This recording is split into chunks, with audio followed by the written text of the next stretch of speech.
The story of Ruth Ellis reads much like a page-turning crime novel, one that ends in tragedy. In 1955, at the age of 28, Ellis was the last woman to be executed in the UK after she shot her lover dead outside a pub in Hampstead 2 months earlier. On the surface, the platinum blonde model may have led a life of glamour, but a dark reality of domestic abuse, prostitution, and backstreet abortions existed beneath the surface. Ellis was born Ruth Neilson in Rhyl, Wales, before moving to Basingstoke with her family when she was a child.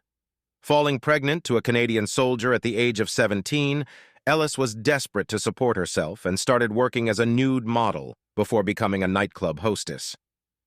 After a few years, the father stopped sending child support, and her son went to live with his grandmother.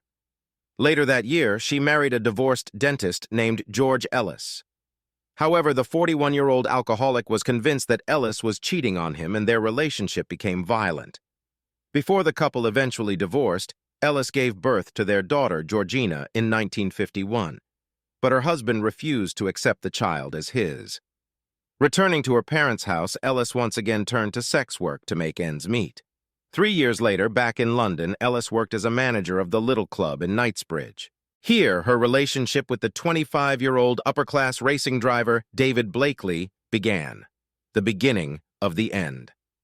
Despite being engaged to another woman, Blakely moved her into a flat where they would embark on a wild love affair. Taking a turn for the worse, Ellis was sacked from the Little Club and moved in with Cusson while she was still seeing Blakely. Torn apart by the jealousy of knowing they were both involved with other people, Ellis and Blakely's relationship became volatile and escalated into violence. Despite the couple agreeing to marry one another, the violence continued and, after suffering from a miscarriage, it reached a deathly boiling point for Ellis on Easter Sunday, 1955. Ellis went to Hampstead in search of Blakely, but he sped off when she arrived at their friend's flat. Following him to the Magdala pub, she waited outside until he emerged at 9:30 p.m. She reportedly shouted at him, and when he ignored her, she pulled a Smith & Wesson gun out of her handbag and opened fire. The first bullet missed, the second hit the target. Collapsing on the street, Ellis shot Blakely 3 more times while standing over his body. It is reported that she turned to his friend, Clive Gunnell, and calmly said, "Will you call the police, Clive?" The Daily Mail reported how 6 revolver shots shattered the Easter Sunday calm of Hampstead, and a beautiful platinum blonde stood with her back to the wall.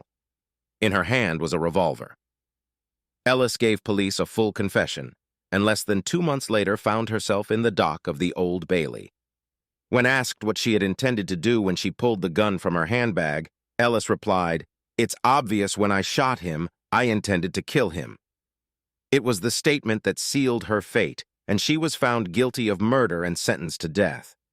In its coverage of her committal hearing at Hampstead Magistrates' Court, the Daily Mail noted that, in an off-white tweed outfit with black velvet piping, she sat in the center of the crowded court, calm and expressionless.